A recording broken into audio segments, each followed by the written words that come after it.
Ir skaidrs, ka Krievijai uzsākot un turpinot agresīvo karu un genocīdu pret Ukrainu un arī mūsu Eiropu, šī Krievija gatavojas Eiropas parlamenta vēlēšanām arī Latvijā ļoti aktīvi, seglodama trojas zirgus,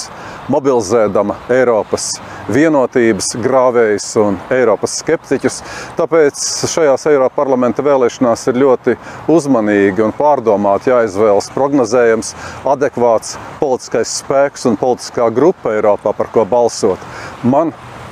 tāda ir partija Jaunā vienotība, un savukārt no deputātu kandidātiem man vislielāko uzticību rada Sandra Kalniete, kurai pirms 35 gadiem bija milza drosme, apņēmība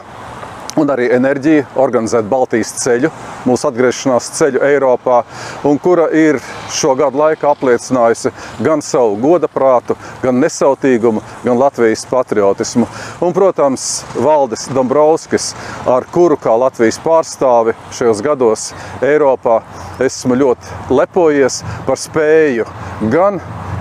ievērot un īstenot Latvijas intereses, gan arī apvienot Eiropu, jo galu galā drošība un Eiropas vienotība ir ķīla tam, lai mēs pastāvētu un lai Krievija šajā briesmīgā karā neuzvarētu.